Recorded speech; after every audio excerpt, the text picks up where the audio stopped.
Thank you so much for the kind introduction and also for the invitation to the meeting. I particularly thank Professor Pradeep for putting this program because you don't get to see conferences where you talk and give emphasis to molecules. So here it's exactly that what we try to do, which is actually a function of molecule, which is actually switching. Of course, the title is probably a bit too broad for this generic audience, but I'll try to confine my talk in the broader domain of something we call it as switching of molecules. So I would be introducing to you a function of molecule called molecular switching and how one can make use of it. But I have to just apologize that I can never match with Professor Rajneesh what he just said to you, so that the application that I'm going to do is much more far-fetched than what you have already just seen from his talk. So it's going to be quite challenging for me to match him. But anyway, I will try to convince some of the fundamental aspects of these molecular materials that we are doing in our lab.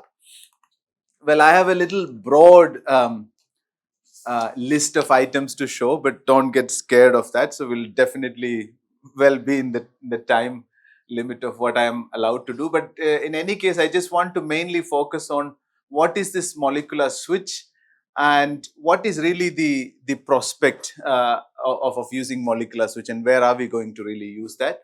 And then on the way of introducing this molecular switch, I'll have to also basically just introducing something called the tool that we use for addressing this problem at the molecular scale, which is a tunneling spectroscopy, and also really the tool which we use scanning tunneling microscopy to address this problem.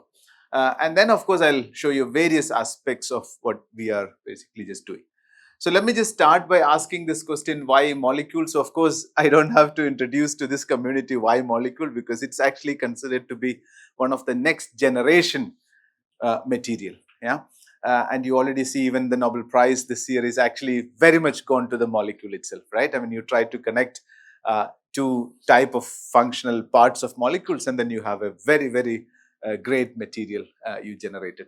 But in my aspect, I also wanted to put something slightly different, that we could also think about an electronics altogether by even a single molecule, or by putting molecules together, we can think about having an electronic function. So that's what my focus is more lean toward.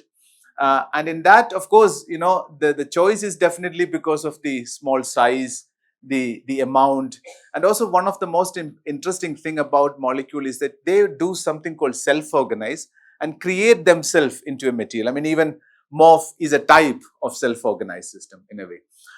But in this class of molecule, you would also find this counterpart to this electronic functions like diode, even switches, wires, memories, and so all existing in this library.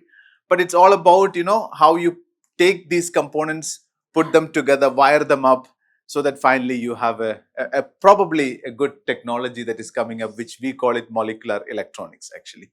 Yeah. So that's what we are putting forward. But then you already see a lot of application in a bulkier way, or in a bulk way, which is addressing energy issues using molecular films itself. Or even in organic electronics, you've already seen the development of organic light emitting diodes. These are already applications that are coming up, and people are in fact using molecules really as a material in that sense.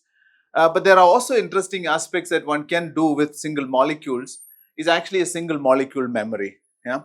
So that means, imagine that you have single molecules, and if you can switch their spin individually from a low spin to a high spin state, so you have basically something called a magnetic bit or an information bit. And since the size of the molecule itself is extremely small, the information density that you can create in a smaller space is tremendous.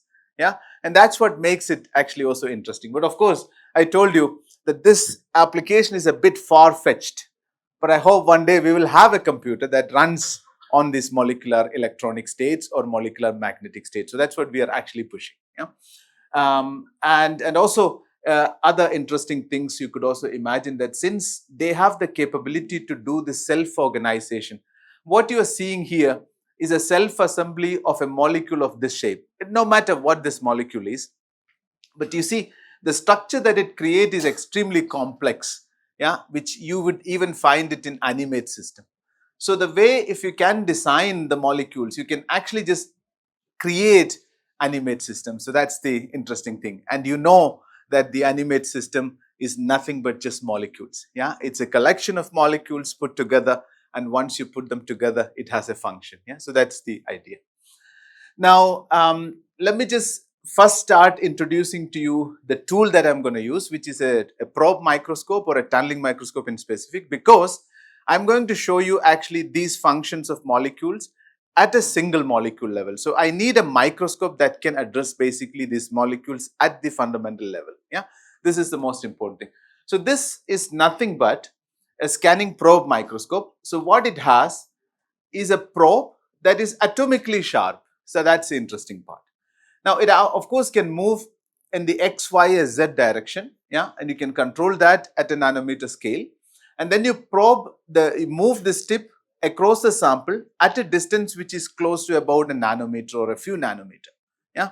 Now what you do is, while you're probing, if you just zoom a little bit down to that, you can see that this is the atomically sharp tip, and then you have an atomically flat surface.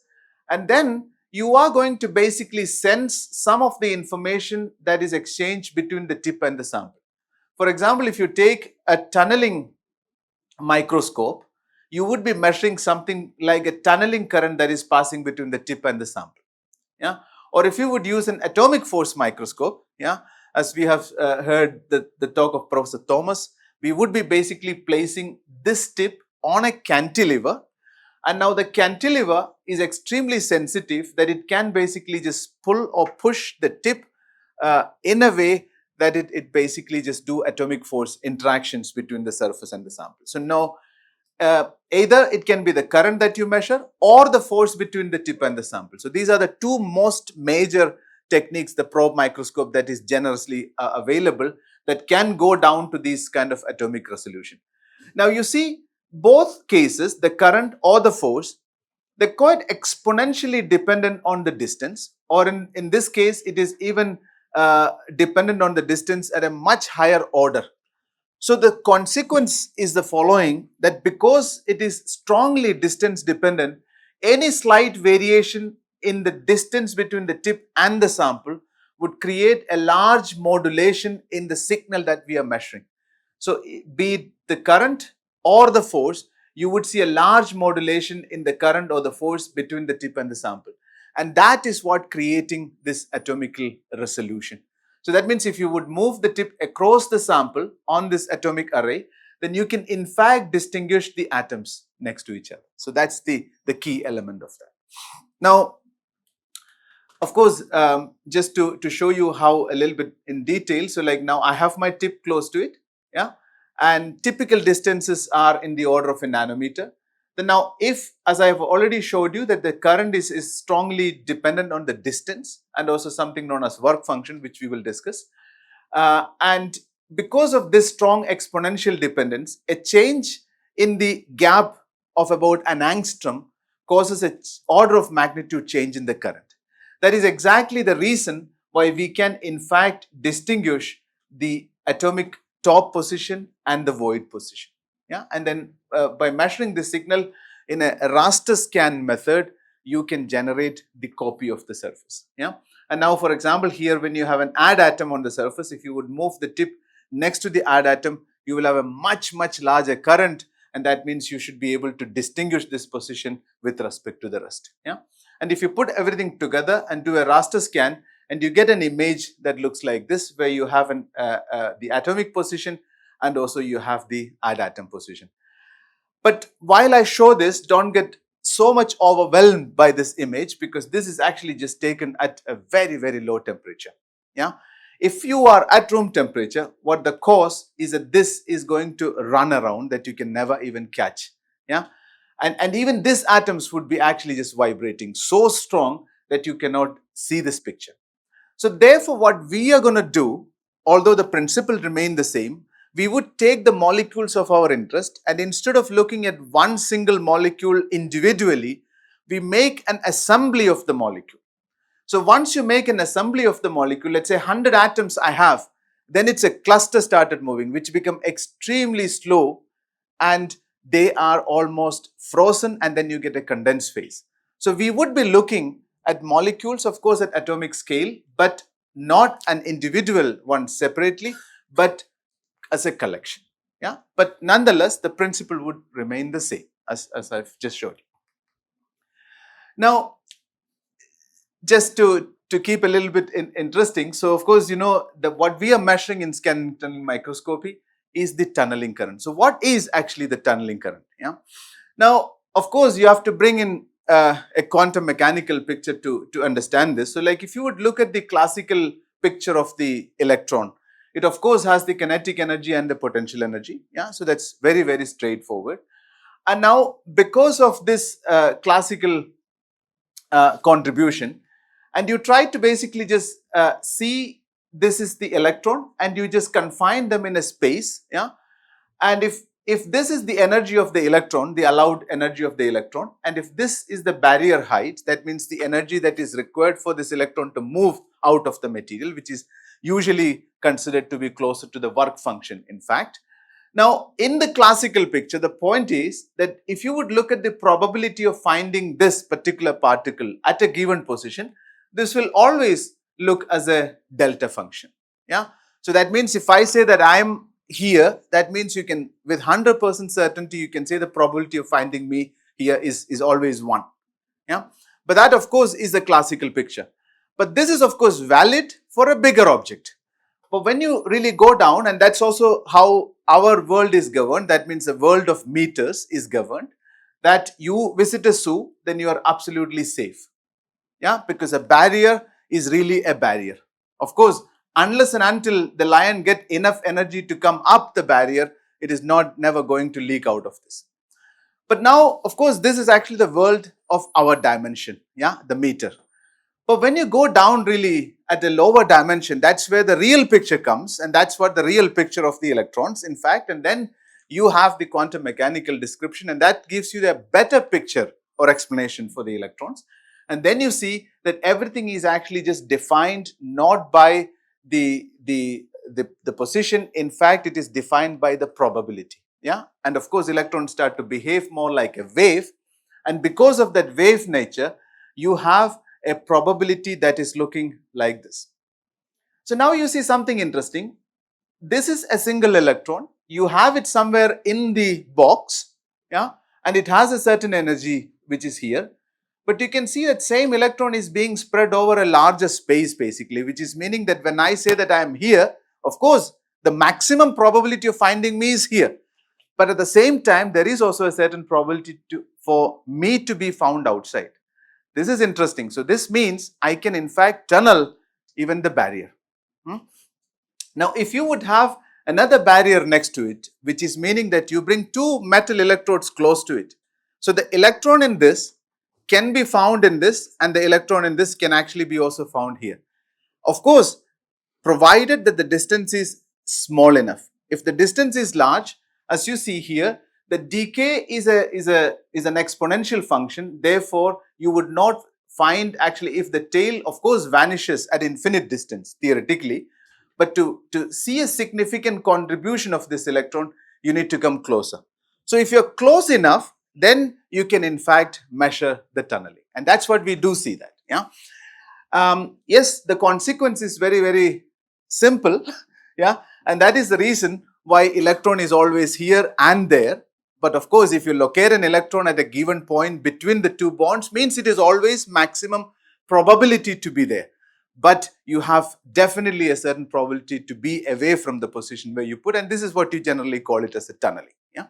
Now, the consequence is the following. As I told you that this is my first electrode, this is my second electrode. So in the experiment that I'm going to do, I have the surface which is under investigation is the first electrode, and the tip is a second electrode.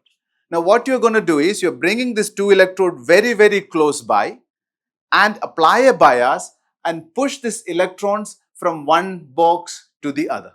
That's what you're going to do. Yeah. So this is exactly the picture that you are seeing here. So I have basically the first electrode, which is my sample, the second electrode, which is a tip. Now this wave function is actually decaying over the barrier, and it is actually being found on the other side. Now, of course, I'm applying a certain bias, and because I'm applying the bias, the electron is being pushed towards the other side, because bias is the energy that you can pull the electrons towards. Now, depending on the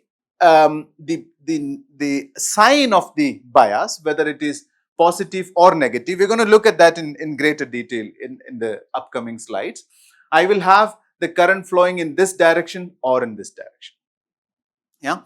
So, which is meaning that the current itself is actually a function of all these electronic states that are available right here. And by the way, what you are seeing here in this picture is a bit more clearer to you. You might have actually just already known to it. This is nothing but the valence band and the conduction band of a metal. Yeah, this is the valence band and conduction band of the tip, which is another metal. Now, all these filled bands and all the unfilled bands, you can see this is what we have. And depending on the bias that you apply, you will have a lot of filled bands with a lot of electrons, and they are basically eventually moving in here. So that means the electronic wave function on this side is getting diffused onto this side, decayed onto the other side. That's what is happening. Now, which is meaning that the current is effectively a function of the density of all the electronic state, or which is nothing but the square of all the wave functions that are present here in this limit, which is nothing but this point to this point. Yeah, and the exponential contribution that comes because there is actually an exponential decay. So you have all the electron density on one side, but now not all of them 100% present here, because they have to decay exponentially due to the tunneling effect, and therefore this factor also comes into play. So which means effectively the current is a function of the local density of state of the sample that I am investigating. Which means if there are slight variations, so here I am actually showing a very ideal situation, which is a constant density of state. Yeah, constant density of state means I have the same number of electronic states available at any given window you go. Yeah, so generally, if I would take, let's say, materials like gold, copper or whatever. So if this would be the electronic energy scale, and I have the Fermi level here, and typically if you would look at the density of state of materials like gold, copper, silver and so on, the density of state looks like this. About 2 electron volt in this window to 2 electron volt in this window, in the conduction band and valence band, it has a constant density, which is meaning that the number of available states are always a constant, yeah, along this window. But as soon as you hit this point, you see that the density increases. So the peak means the number of available state in that energy window is actually much, much larger. Yeah, and of course for gold or copper and many transition metal, you would find the density of state looks like that. Yeah, but some may have a variation, and that's what defines basically. Now, so that's the key element. So that means we are basically just now showing you only a case where I have the constant density. I'll come to the real case. Now come to the molecular switch. So we have the probe now, and now let me just introduce a molecular switch we want to investigate. And what is a molecular switch? Well, molecular switch is nothing but a simple molecule. But now what do we have for the molecular switch is the following, that I have a molecule that can exist in 2 different states. So this is a very, very simple and most popular example in the molecular switch, which is nothing but azobenzene. Yeah, these are 2 nitrogen atoms and these are 2 phenyl rings, and it has actually a form called as a trans form and a cis form. Now, the most interesting thing, if the molecule is actually in this form, then it actually can transport or transfer much larger number of electrons or holes across the junction than in a form called cis. This is truly due to the fact that the one state you have, so this is actually again the right electrode and this is the left electrode, and I have the molecule here in a state 1. Now imagine that you have a state where you have a lot of density of state near the Fermi level for the molecule, and you have another state where you have very, very less number of electronic states for the molecule near the Fermi level. Now the consequence is very simple. When I want to transfer electron from left to right, I need to have a state that would actually just take the electrons to the other side. Do you get my point? Which means that this molecular state has a lot of electronic state available that can transport electron from the left electrode to the right electrode. So that means conduction become very, very easier in this case, or the magnitude of conductivity is much larger in this case compared to this one. This of course is not scaled in any case, but these are actually a molecular switch. So now you see that by externally, if you could trigger this molecule from one state to another state, you are suddenly switching off the current and switching on the current. Yeah, and you can do that in two ways. One is actually in this very famous molecular break junction, where you have really two electrodes and you connect the molecule, and then you are literally just making a junction like that. That's possible. Or the other way, which is actually the way that I am going to show you, is by making an assembly of molecules on surface, which is again a metallic surface, and then you bring an STM tip, which is another electrode, and then try to basically just switch them and measure the current that is passing through the junction. Did anybody put this molecule as it is yes between two electrodes or connect it with some derivatives? Yes, they did. So the only reason we could say with certainty is that they have actually attached some thiol group here at the end, and then they could bring it in between gold electrodes actually. And this is actually a very, very parallel stream that challenges us, the STMers, where they do see that. But the only one thing that would lack there is that they cannot see the molecule. But because gold forms a thiol bond, yes, yeah. There are few people, also like one person started in IISc, he is also doing that, and I've seen. But nobody see that. It would be nice if one could see also whether the molecule is really like that. But from the conductance value that you measure, one could actually just make a very, very good argument towards the fact that they are actually like that. So Bhadra in IISc is doing connecting it. Yes. Yeah.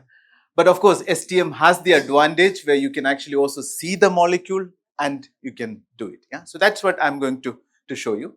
Well, now as I said you just a minute ago, that if you have now imagine an array of molecule which can exist in two states, I have effectively created an array of information basically. So if you can selectively switch them on and off, this sequence of numbers would basically be nothing but an information array. Yeah. Of course, there are challenges that one would face eventually, because you need to address the molecules individually, and then the molecular state must also be very, very stable at room temperature so that you can save the information. But the interesting thing is the information bit that you are talking about is just less than a nanometer. So then you can imagine how many information that you can store in a centimeter. Yeah, and that's what actually one of the far-fetched dream that we have, that we could use this kind of molecular switches as an information storing array, for example. Well, now let me just come to the real system that I'm also going to discuss today with you. Is again azobenzene, as I've just showed you that these are the two different states. And now what already people have found is that on surface, molecule can be switched using photon, electrons or electrical field. And the main reason is a strong difference in the electronic states of these two states of the molecule, and that is the reason why we could call them as the molecular switch. But there are challenges, I have already told you, that how stable these two states are, because that is going to really define whether we can use them. Right? And what limits us to take this molecule from this state to this one, or this state to this one, and how fast we can do it. These are the challenges that we are looking. And of course, I am from the physical chemistry and the condensed matter background. So what we are interested is really to look into the chemical aspects of the physics of these kind of tiny molecules or tiny machines on the surface. So then comes this picture. Well, everything is actually controlled by this very simple energy diagram, which is nothing but a potential energy of the molecule. And as you know, that the trans form is actually a much stabler form compared to the cis form. Yeah. And the typical energy barrier, this is of course a calculation in gas phase or a representation for the gas phase, is about 1.5 to 2 electron volt, and that also depends a little bit on the functional groups around the molecule. So this is of course a pure molecule, and for a pure molecule it's about 2 electron volt, but if you attach other functional group, this actually just goes down. Now on the surface, naturally, because the molecules start to interact with the surface, this barrier actually get reduced. So the surface is actually good because it supports us in the action. But nonetheless, these barriers are usually about an electron volt or so. So now if you want to basically take this molecule up and down, this is the diagram that we have to have in our picture, and what we try to do is in various way modify this, or we take various way to come across this. If you cannot just simply just climb this, we would even just really do something called a staircase climbing. I will show you, and these are the things what we try to do, and through which we will try to understand this. And because of this, simply the trans is the most stable, and therefore the kinetics would immediately tell you that this is going to be the most abundant species. So that means if you would deposit this molecule on the surface somehow, you will have 100% trans. Yeah, which also means that you can actually just start with an entirely pure trans surface, and then you can actually start playing this. So this is what I'm going to do. Now let me just introduce the molecule that I'm going to talk to you about. So as I've already showed you that I'm already having a little modification here, because if I want to really... Did I hear you wrong? Cis, you can put it on the surface and becomes trans. No, I will do that actually. But generally if you would do, you would always get 100% trans. Even if you put a mixture. You cannot, because in the solution, they are mostly trans. Of course, you have a very, very small percentage of cis, but majority is trans actually. But I'll show you a trick how we have done that, because it is very, very interesting how you can actually just work on the efficiency if you could just start with a cis, which is not possible in gas phase. It's irrespective of the surface. It's irrespective of the surface. Okay. Yeah. But also in the group, we are actually finding a certain new tricks which is to be revealed, through which we are also able to make actually quite a huge number of cis actually. So that's a very, very interesting aspect towards which we are actually just going. Will be revealed soon. No, the trick can make money, don't reveal it. The trick does not make money, please reveal it. So that's what from the previous talk we were all quite motivated that how to basically just do the problem, right? I mean, starting from looking at the real place where you want to go and then come back. I mean, so here I'm trying to motivate them in a way that whether this can be used or not. So, but hopefully, yes.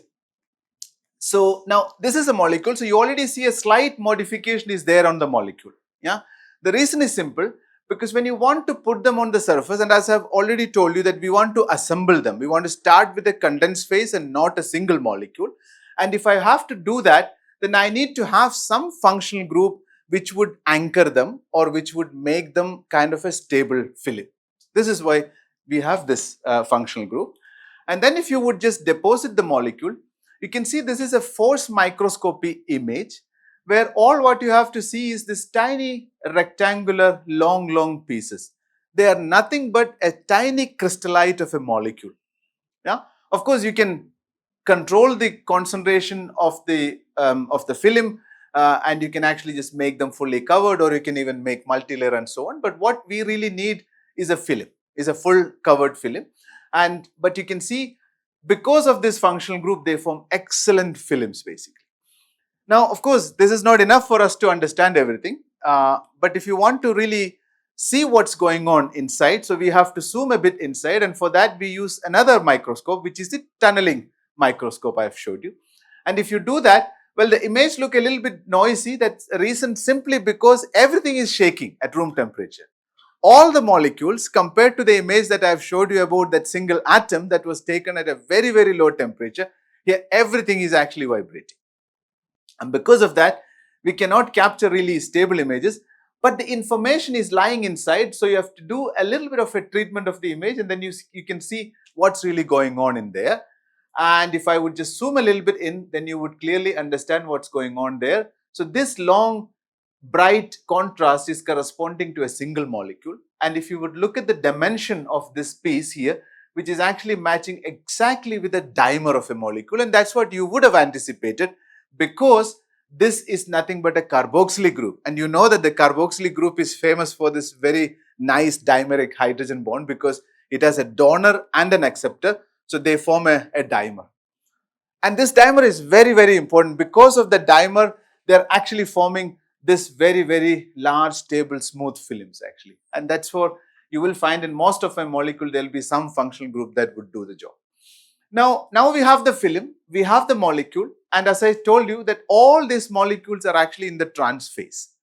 Yeah, and that's what is anticipated because of the energy difference between the cis and the trans, and this is all in that. And now we will see how we can basically switch that. Now what we are going to do is the electron or the Hall induced switching. So how do we do is what we would try to understand. Now this is again the same picture. So what I would do is, because I have an atomically sharp probe or a tool, what I could do is I can move my probe onto one of this molecule or one of this dimer, and then I can try to do the operation, yeah, to see whether they can be switched or not. So that's exactly what we do. Well, you would not understand anything right now, but what we do is we measure the current as a function of applied voltage, because you already see that in the STM I have already showed you that we need to apply a bias in order to get the tunneling current. So what you are in principle in this image seeing is a variation in the current as a function of voltage. But just pause for a moment here and look a little bit into the details about what we are really seeing and what is it useful. Yeah, that's what I'm going to do in the next couple of slides. So this is generally known as tunneling spectroscopy. But you would actually just be wondering, what is so spectroscopy here about? Because we are not measuring any energy states or anything like that, right? But this is generally known as tunneling spectroscopy, which is a very, very popular and interesting tool. One can measure information at the molecular scale. Let me just show you that. So let's have a break here. So what is tunneling spectroscopy? To understand that, you have to actually just understand the current itself that you measure. See here, in this case, instead of having a small space, I have the sample and the tip connected. So that means the two electrodes that I was just talking to you about is now touching basically, which means the current is going to flow like at an ohms junction, right? So if you would just measure now here the voltage and the current, you would simply find an ohmic relation. So this is very, very well known, and the current is directly proportional to the electrical conductivity and the bias. And this electrical conductivity have these components inside, which is the electronic charge, the mobility, and N. And N represent basically the density of state or the density of electron. What is the density of state? Which is exactly this. If you have more density of state, you will have more current. So that means when I am measuring the current in this potential range or the voltage range, I'm going to get a certain current, and as soon as you hear your potential hit this point, I'll get more current. That's what it means. Yeah. So effectively, this is the relation. But because the current is so large that you are not going to actually just sense any of these fluctuations in the current. So this is the problem generally when you do a current voltage characteristics. Yeah. But now let me just do the other one, which is actually the tunneling spectroscopy. So this is just to understand. So this is what we have as a base, which is a current, yeah, and directly proportional to the sigma and V. Now, when we open up this gap, which is about a nanometer, yeah, so then we have a picture which is looking like this. Z is a spacing, and here these two are the work functions of the material. The two, in this case, I have taken, of course, both to be same, and then I have the valence band, conduction band, and so on. Now what happened is something very interesting. Like we have already discussed, we have the tunneling basically. And the tunneling probability is of course directly proportional to the distance and the work function itself. Yeah, this is known as the decay constant, and the decay constant directly have the average barrier, which is meaning that if the work function is large, then the tunneling probability is low, and if the work function is lower, the tunneling probability is large, and that is truly the material dependent constant. Yeah. Now we have this, and which means that effectively the current in this tunneling junction would be the natural current in contact times the tunneling probability. This is a simpler relation that you can imagine. Of course, there are a few other complicated matters that one could actually just add on, but in general, if you want to understand the tunneling current, it is directly the generic current in contact times the tunneling probability. Yeah, so that's what we have. Now let us do an experiment, a small experiment of just varying the potential. So I have here the exactly the same, but what I'm now going to do is I'm going to apply a bias onto the sample by keeping the tip at ground. This is what I'm going to do now. So you can see the surface is actually positively biased. So when it is positively biased, which is meaning that the Fermi level of this one would be slightly lower with respect to the tip, and the magnitude of this one is exactly equal to the applied bias. Now you see something interesting. This much density of state containing electron is open to the empty states here. So that means the electrons in this can now tunnel into the empty states, right? So that corresponding to a certain magnitude of current. So that means now I'm taking current through just this much. So how many number of states we have, and that much current will be proportional to it, right? And that actually is what is recorded in the arrowhead. Now, if you would, so which would mean that if I would measure basically the current, you would get a tiny current here. Now, let's increase the gap by applying more voltage, which would means you are basically just opening up more empty states to this filled state, which is meaning that I have more and more current passing through, right? The consequence is I have more and more current coming here, and at a much larger voltage, you would see I have a very large amount of current, yeah, which is meaning that it is going to look like that. So the difference now you see at a lower bias, because you have this very large barrier, which you can also understand by looking at this equation. Don't get scared, it's very simple. There is nothing else than I have the bias. Now I have actually just recorded this density of state into the density of tip times the density of state of this sample, because I have the contribution from both this and this, yeah, the product of density of state, and then this exponential factor. And this exponential factor has the k. And now you see the interesting thing here is when you apply the bias, the k will have a small correction to the one without bias. What is that? That you have to take now the average barrier like this, because you can see now this side the barrier is a little lower compared to this, right? So therefore, effectively the barrier is reducing when you are actually just taking the bias. But when you compare the three cases, I have the largest barrier in this case, right? But here you see the average of this is somewhere lying here. So the barrier decreases. So which means naturally when the the bias is large, the barrier is reduced, and therefore you would get this kind of an exponential nature of the current compared to the ohmic. Yeah, it has a very great significance in tunneling spectroscopy. That's what I'm going to explain to you. Now, if you would do the other side, just you are basically now applying a negative bias, which means you're just shifting the negative, the Fermi level of the surface higher than the tip. Then you see the current is coming up, and you open up a little bit more of the voltage, you get larger current, and at a much larger bias, you would get a current like this. And of course, the equation would remain the same because it's extremely symmetric. But interesting thing is the relation between the ohmic and the tunneling. By the way, the case here of the ohmic and the tunneling is not scaled at all, because this current will be in the order of microampere or even milliampere, and this would be in the order of picoampere or nanoampere. So it's just for the clarity that I'm actually just doing it. But now the most interesting thing here is that here you have this linear relation, but in the tunneling case, you have a very low increase in the current, and you have this region which is close to the Fermi level, very shallow, which would mean that in case if you had a tiny wiggle here, let's say a surface state or a density of state, then you would be able to sense this kind of thing in the current signal basically. That's what I'm going to show you. And that is where the tunneling spectra itself come, that generally if you would just do a normal IV characteristics, you won't measure the density of state. But in the case of the tunneling spectroscopy, because you have this very shallow region very close to the Fermi level, you can actually sense a lot of variations in the density of state in the tunneling current. Yeah.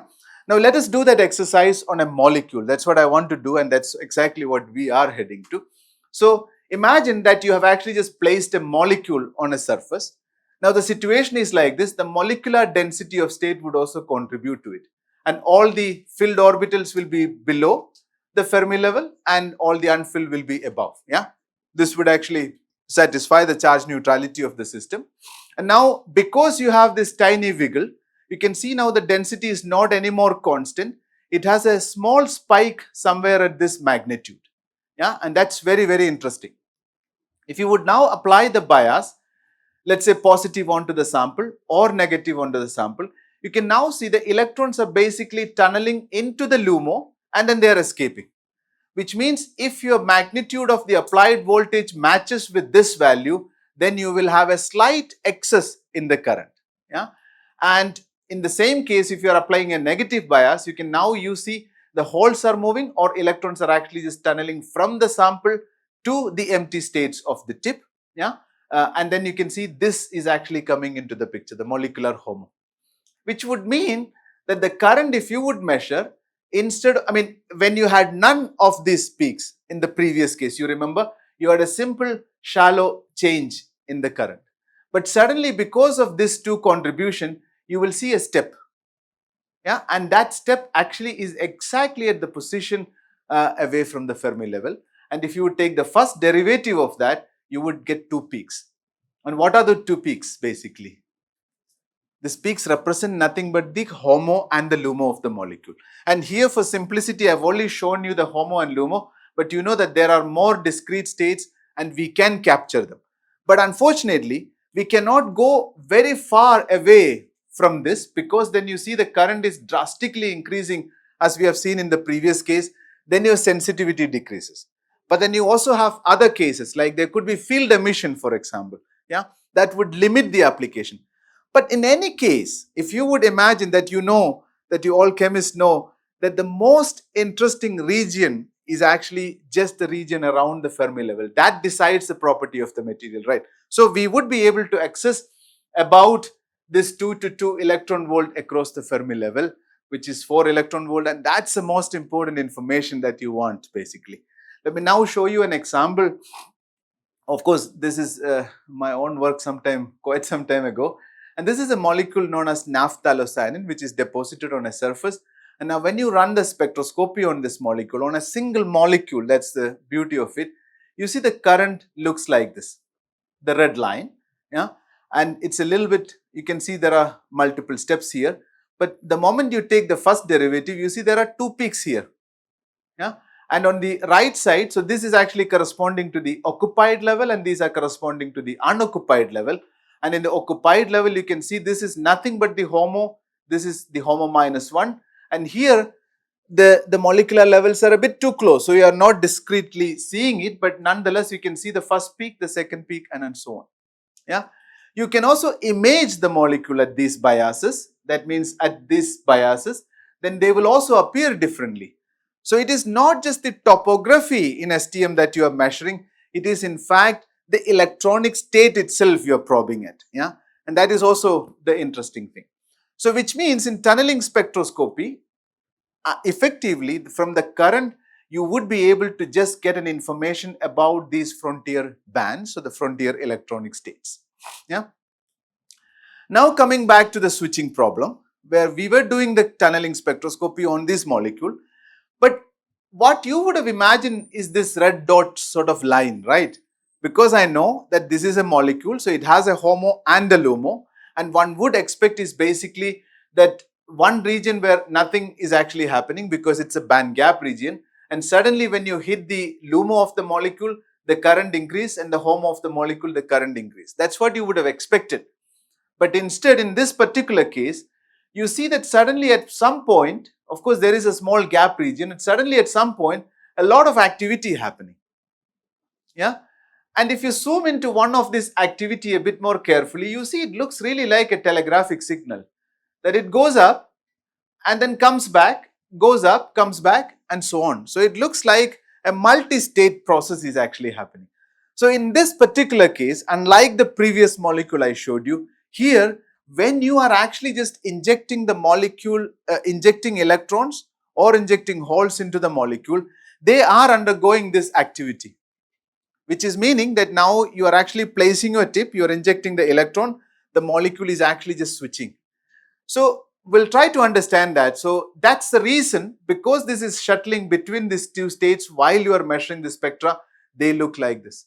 If you would do it on a different molecule, they won't look like that. They would look like this, and the onset of this would clearly give you the position of the LUMO and the HOMO of the molecule. Now, let's understand a little bit. How are we really doing this process with electron and hole? While I said you are now injecting the electron or you are injecting the hole, injecting the electron into the LUMO of the molecule or injecting holes into the HOMO of the molecule. Yeah? Or you could also say that you are drawing electrons away from the HOMO. Both same. How do we do that? You might know basically the excitation of a molecule using photon, right? There you have the ground state, which is known as a singlet ground state. And for this particular molecule, it's interesting, as I've already showed you, this is a real scale image, not like the schematic I've showed you in the previous slide. This is a trans state and this is a cis state, and you have this strong barrier here, yeah, which is about 2 electron volt, as you can just calculate from here. Now this molecule, if you excite, that means if you shine photon onto the molecule, okay, which effectively means that at room temperature you can never go here. That's also the reason why the molecule always exists in the trans form. But now if you want to shuttle the molecule into the next state, which is a cis state, the only way you can do is you can actually just visit this S1 state, which is a staircase, which is a second layer. How do we do that? It is by photo excitation, and this is very well known, and that's also the reason why azobenzene is popular, and one can do this. People have already shown it many successful experiments. So you excite the molecule with an equivalent amount of photon energy, that's usually about 360 to 370 nanometer wavelength you need for this kind of molecule. You can take the molecule up there, and when you do that, you see the a staircase upstairs, everything is much more shallow, right? You can see that this is very shallow. So that means at room temperature, the molecule will have enough energy to shuttle between this, and once it reaches here, it's just a statistical process that it can come down to cis. And once it comes down to cis, it is of course a metastable state. It has a certain lifetime, and it remains there for some minutes. This is what happens in liquid or in gas phase. So what people try to do effectively is to modify this molecule in order to make this deeper and deeper, and the people have successfully created a lot of molecule, even pyrosol type of azobenzene, which I am also studying in my group. They've shown that you can actually, once you would actually just take them up here and then put it into the cis state, then they can live there for thousands of days. It has been already shown. But this is the clear case of azobenzene, because you see the work is quite some old, but it's a very nice work. There is one way of doing it, where in this system you have only a the coordinate is basically the bending of the molecule. So you have the two phenyl rings like that, and you're just bending like that. But you can also do that process by twisting along the nitrogen. This is actually another coordinate through which you can do, and in that coordinate, even the ground state and the excited states are even actually just overlapping. So this is even nicer, and that's what the theory is actually just suggesting, that this is a more feasible mechanism of the excitation. But nonetheless, what I want to show you is that you need always a state up there to do this process. But now in the case of electron and hole, how are we doing it? It is almost the same what we are doing, as I've just showed you that this is almost impossible. So what we are doing is, we are injecting electron or hole into the molecule and charging the molecule into a transient state. And the charge state is in fact having a very shallow energy barrier, yeah, which is meaning that you can do this process easily, yeah. And similarly, you can also excite the cis molecule back with another electron or hole, then you can actually put them back into this, yeah. So this is basically what is happening. Now we have this understanding now, and we will also just try to get a little bit more into the details using the tunneling spectroscopy. How do we do that? So you have already seen this. to understand this process, how efficiently this is happening, or is it really good? What can we do with it? And to understand this further, what we do is we really count the or just count how many times basically these wiggles are happening in the total number of experiments. So that means just simple statistics. If you do the statistics, you can see the statistics looks like this. Of course, you see, as you increase the voltage, naturally the number of times the switching happening is actually larger. It's also due to the fact that because when you go larger voltage, which is meaning that you are actually just hitting more and more molecular orbitals, so you are actually just able to inject more and more electrons or inject more and more holes into the system, therefore the process become more efficient. And this is expected, it actually is kind of an exponential increase. It is expected like in the ratio of the current to tunneling current, as we have seen. And you also see from this statistics something like the onset of the voltage. Yeah, and the onset of the voltage would tell you the homo-LUMO gap. Yeah, but since the molecules are getting charged, the homo-LUMO gap of this one is actually much smaller than a neutral molecule. And this has also been something we have done. Are you looking at the same molecule all the time? No. This is not. Thanks for that point. Of course, if you are at low temperature, we can do that. But here what happens is, you have the molecules and I have several molecules on it. When I do the experiment, one curve is done on one molecule. But when you do the next curve, then you are not necessarily on the same molecule, because what happened, there is also this natural thermal drift that takes away everything. But if you are really cold condition, then this is actually frozen. So this is also one of the advantage if you would do it at low temperature. But what we do is, in this, it's a summary of hundreds of such experiments. Yeah, and you can see here, you can count typically, maybe here are 5 events, here there are 5 events. But we look at hundreds and hundreds of curves and then we make a statistics basically. And once you know that this is the number, and you can actually just divide it by the number of times you have done the experiment, and you can roughly calculate something known as a switching probability, or the times you can actually switch at a given voltage. Now you see that this is really very low efficient. That's exactly the point. And now what we are in fact doing, or what in the community of molecular switches, what people are trying to do is actually to increase this probability, so that you can harvest more and more energy, and of course you have a more efficient molecular switch. So that's where we want to come to the non-equilibrium state. So we were just thinking that, okay, since if the barrier is the limiting factor, why don't we start the process from the cis itself? But we know that naturally cis doesn't exist because of the Boltzmann distribution and the huge energy gap between the cis and the trans. Naturally, you will always have the trans. So we thought, if we would just start in this well, that means I would populate this a lot, and then if I start the process of switching from here, then of course you see naturally my barrier is lower, and therefore the process would be faster and more efficient. That's what we thought. So what we did, well, of course that means I can basically I am now starting from here and moving in this direction, but of course the arrow is very large, which means I should be able to get a much more efficient switch. Now what we did was, we have actually just deposited the add layer of cis itself. So how did we do that? I'll also just show you in the later slides a bit more in detail, that we have actually just taken a solution of trans, or just asobenzene, the PABA itself, I'm sorry. Then we shine light onto it, just kept it until you get a photostationary state, or populated the solution with a lot of cis molecule, and then deposited that cis solution onto the surface. Then something amazing happened. This is how generally the add layer of the trans would look like, but this is how the add layer of the cis looks like. Then you see that the contrast look quite different, yeah, and you have this, instead of this very shallow bright region, you have very strong two bright region, that actually because now the molecules are in this state, in the cis dimer state, and because of these asobenzene, the phenyl ring pointing upward from the surface, they are actually appearing brighter. Now we have the trans and the cis layer. These are two independent samples basically, two independent experiments. Now what we do is, we do the same exercise of measuring basically the IV curves. And you can see now blue is actually a representative curve for the cis-Adler. Of course, I've told you we have done multiples of them.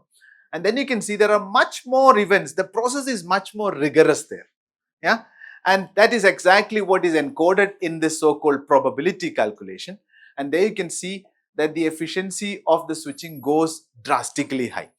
So it is no matter what, where you start, it is okay, because we want to have a more efficient switch on the surface. So I can have a condensed cis layer, but now I would go to the trans state, or I start from the trans to the cis. It doesn't matter.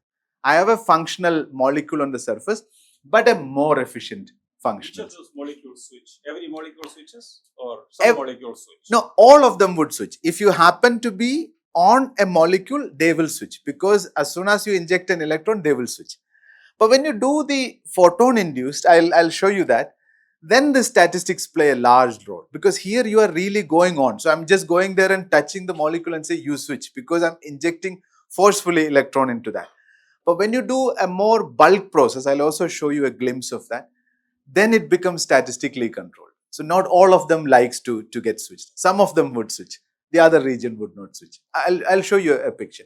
But here, since I'm going and addressing each molecule individually, we can get that. Well, then we also go in the direction of changing the functional group, and this is actually a molecule that I want to introduce, because in the next part of the talk, I would also just like to show a bit on this molecule, and there I would stop if it. No. I would just. So my question is that. Yes. So photon wise, if you switch, now there is a probability. Yes. Probability. Yes. For whether to switch or not. Yes. But electron, if I go, it will switch. Are you saying that? The reason is simply because if I would have been efficient enough to bring the photon to every molecule, it would happen, of course. But here, because I have a tip that is sharp enough to address a single molecule, that's the reason why it is. If I would have just showered the electron all over like the photon, then the same statistics would apply in both cases. So that's also the interesting thing. So in the future, maybe the STM tip is going to address the molecule, and the STM tip itself is going to be the writing head and the reading head for the information. But how fast we make the STM or something similar is what the challenge remains basically. Yeah. So let me also very quick. So we have of course studied many molecules. I just wanted to show you this particular molecule because I have a few slides on this. This is a very efficient switch in a way, because people have actually just shown that this molecule in the cis state, they have a much longer lifetime. So this molecule itself is created for that. Yeah, it's a derivative of isobenzene. And we do the same process. We basically just look at the efficiency as a function of, functional groups and so on. And then you can see, depending on the functional group, their efficiency changes and so on. So we can do all those things. But now, in the next probably 7 to 8 minutes, I would just like to show you this so-called bulk process. Now, so far what I've showed you is that I can just go on a molecule and switch. But can I also, like Sir was actually mentioning, whether can I also just see what happened overall in a global process? That's what you can do with a photon or even with a temperature. And see, this is what the trans-Adler. So now in this case, I'm not going to use STM, I'm going to use AFM, because this will give you a much larger view than in the STM. STM is actually very confined. So you have to do, that process is going to be really very time consuming. So we do with AFM. So this is actually the trans-Adler, and this layer is fully covered. Yeah. So all these lines represent that they are crystalline film. Now this is a time 0. Then what I do is, onto the surface, I basically just shine I use a lamp, an LED lamp with this kind of wavelength, and then shine photon for a certain time, and then image the surface. Now this is after 30 minutes, this is after 65 minutes. Now you see, it is quite statistical. What the bright spots, so there are some bright spots which we have still not understood, it's some debris we call it, but there are some interesting white spots that are emerging, and you see as with the time, they are getting larger and larger, and also this is looking very one-dimensional in nature. If you would track in this image, there are some lines actually. These lines effectively represent a molecular lattice direction. Yeah, it is a lattice basically. And it looks like the molecule like to switch along the lattice. That means they're not switching along this lattice, they're switching just along one lattice actually. And as the time increases, you can see more and more switches are actually coming. And of course, as we just mentioned, it is quite statistical. Not all of them are switching. So some places. Then if you increase the time, you see that more and more white lines are appearing, and you keep on increasing a very, very large number, then you see there are more and more white lines. What is this white line? This is nothing but the cis state actually. But what is most striking here is that the cis state is actually switching in an extremely regular or anisotropic manner, right? Because if I'm shining light, it suddenly appears that only along this one row, the molecules are standing up. Just next to it, no matter, right? Then suddenly another row is again switching on and molecules are standing up. Nothing happens to the next, which actually means that there is something at a very, very molecular level going on that controls this basically. Yeah? Then just to understand that, we have done some statistics, but this is not very much necessary. But what is interesting is this plot here.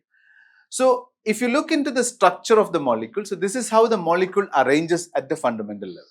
So they have this long arm, and they are actually just put like this, and they are just characterized by this lattice length, and then of course, you know, the molecules are basically arranging like this. Now, if you would look at this something like an interaction energy between the molecules along the A direction and the B direction, that's where the key comes. Now, what we did was actually that we first optimized the molecule on surface, and after optimizing the molecule, we just let them move along this A direction and the B direction, right? Now, if you would plot then something known as the interaction potential as a function of the distance, this is the distance between the molecule along the A, so this would be along the A direction and this is along the B direction. You see something remarkable there, that along the A direction, the molecules are actually much more strongly interacting than in the other direction, which means if I would give a trigger along one lattice, then the next molecule is actually just feeling it only along the A direction. So the molecule in this direction don't even know what happened actually to this molecule. This is quite amazing actually. And there was never anyone seen something like that. I mean, of course, people have seen cooperativity at molecular level, but this is generally seen for 10 molecules or so. But we see that this cooperativity is so large, and you can see into the pictures here that they are actually as long as 500 nanometer or so. So that means you give a signal somewhere at one point and it propagates to an extremely long distance basically. And this is truly because of the strong anisotropy in the interaction between the molecules. Now the same thing also happens in the temperature induced. But in the temperature induced, what we do is, like I've just mentioned you in the previous case, we take the solution of trans, excite them, just shine light, and let them reach this photostationary state, and they reach about 80% of the molecules in the solution is now in the cis state. Now we deposit this 80% cis onto the surface, and now you see everywhere I have cis and some patches are actually the trans basically. And if you would just analyze the amount of the cis and the trans on the surface, it is an absolute copy of the solution. So this is how we generate the cis surface. Yeah. Now on this I can do of course a thermal induce, because the barrier for the cis to trans is so small, we can do the thermal induce. So I take the first surface and then I increase the temperature, and when you increase the temperature, you can see again the same effect of the formation of the trans, but again in the same one-dimensional way. Yeah. And of course you can keep increasing the temperature, and of course you can completely convert all the cis into trans, but the process actually happens just along one direction. And this is again the same as I've showed you. It is due to a strong anisotropy in the so this is actually for the cis. It's again, you can see the strong anisotropy in the interaction potential of the molecule along a given crystallographic direction compared to the other. They have this. So this is quite an interesting surprise, and also came out to be quite a new phenomena. Now with this, I would basically conclude my talk. Just what we are doing in our group is to look at different type of molecules and see how efficiently we can create these molecular switches on surface, and we also investigate them at the fundamental level so that we can really get into the details of the chemical process at the molecular level. So I'll stop here and then we can discuss a little bit further. Let me also just take the opportunity to thank, of course, the people who did the work. Nithi and Vijay is already sitting here in the audience. But the major part of the work is done by Kushbu, Hariom and Nidhi. She's also now trying to come up with a new strategy to already create, even in the natural case, a lot of cis. Yeah, and that's something which she's already seeing some glimpse on it. So it will be quite exciting that if we get a lot of abundant cis molecule already in the beginning without doing anything. So this is also something we are looking forward.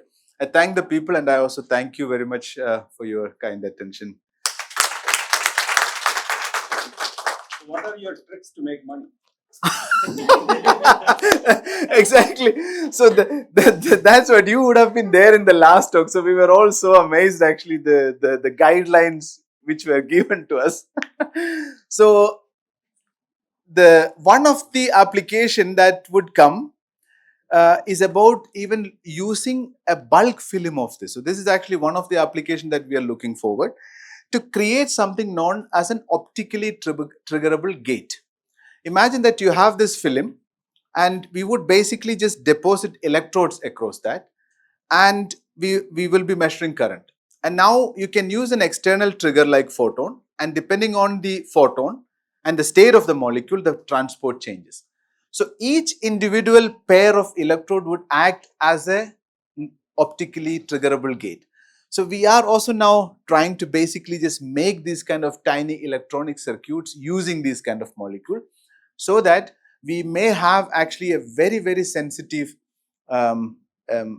two electrode system that could sense something which is actually coming on the way. So because we have very, very high sensitivity to the current, we can in fact put something in between and then even sense them basically. So that is something that we are trying, which is also in the direction of money making, because at the end, he is right, of course. You have to also just show something back, right? I mean, it is, of course, a lot of interesting. I have two comments. Yeah, One please. is that in this lab, we make a lot of atomically precise clusters. Right. Yeah. We do. Other things we do, but this is one lecture I gave. The atomically precise. They are switchable. They are switchable because of the core as well as by the ligand. We can also control them. And that area of atomically precise objects, if they can connect, if they can organize in one direction, you could create 2D metals and several 2D wires and several possibilities. There is quite a bit of possibly money there. Because these are magnetic, could be magnetic, could be luminescent. So I just wanted to place that point to you. Yes. So many people here are on that. So maybe that's one direction. The second that I wanted to say was that we also make ices, water. So from a fundamental perspective, we really don't know how water organizes. And this organization gives you clathrates, hydrates. We resolve those structures using cryo-electron microscopy today. I don't know whether people have gone there today. So lots of fantastic science is happening, and greater insights are needed. I just wanted to place. Sure.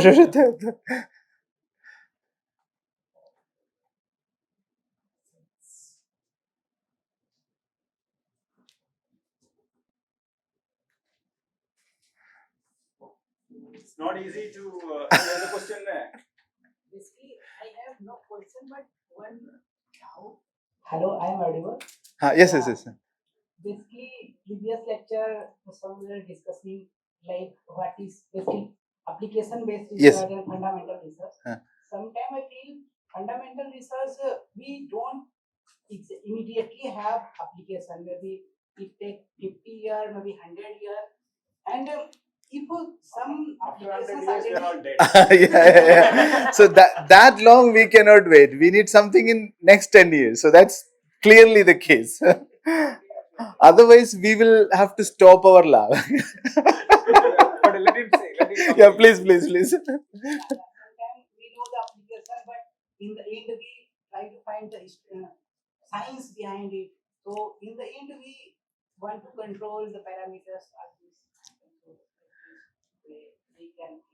Yeah, that is one of the things that we are always defending. But as sir was rightly pointing out, we need to also show the application or the outcome of it. Politicians get elected for 5 years. Yeah, so not more than that. And you tell them, come back after 50 years, they will ask you to get out. And close your institute. Even at the end of 4 years, you give something so that in 1 year I can tell my people that I have produced something. Yeah. So that kind of a mindset from here, if you go from IIT Madras and coming to this laboratory, you say that professor has said that 50 years we can wait. No. So actually, we should not wait longer, like 10 years. No, you wait. One of you can wait. So don't go back with this feeling that 50 of them are willing to wait. No. Imagine in 50 years you will be a grandfather. Don't forget that. Yeah. You know, when I was of your age, I thought that I will never become 40. Never. But suddenly I crossed 60.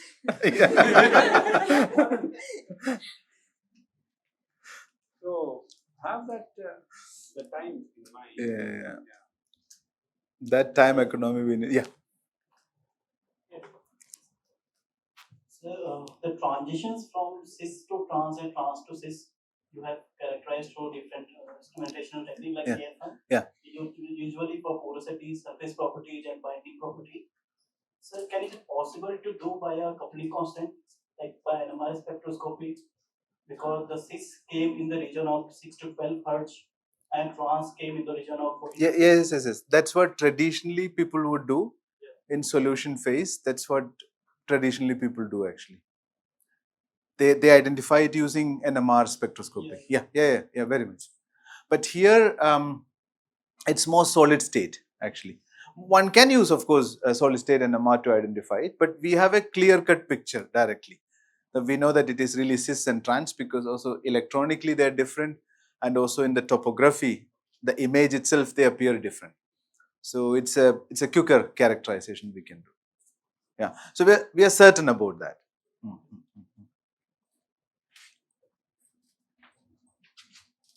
So for switching, the molecule, which type of molecules show the switching? What the characteristic of that molecule? Typical, right? Typical. So asobenzene is a famous one, but also stilbene. Just remove the nitrogen and carbon. That's also a very famous molecule. But then spiropyran is also very much popular, or diarylethylene. There are several molecules actually. But what you all need for a molecule to be a switch, you call it, is that in the state 1 or state 2, it should have a strong difference in their homo-LUMO gap or the molecular electronic structure. Then you can call it. Yeah. That's any group, like type of group, like NS2, carboxylic group, amine group. No, not necessarily, because see the spiropyran, I may have a quick slide here. Just 1 second, if I would. I mean, if I have it very quickly. Here, right here. So this is also another molecule that we look at. So this one, for example, is a ring opening and closure. But very interesting about this is that the change in the electronic structure is so drastic, which you can even see in the wavelength that you use, 370 to 530. It's about half an electron volt difference actually, and these are really good.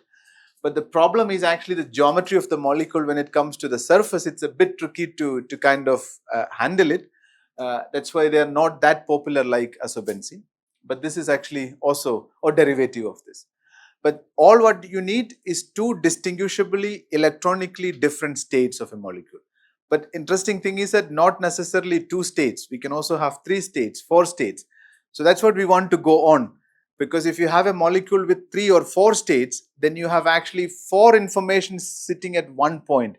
So you can actually imagine the information that you can store at one molecule is much more drastic actually. So we do even have actually molecules that we are trying to come up with multi-states actually, not just 2 states.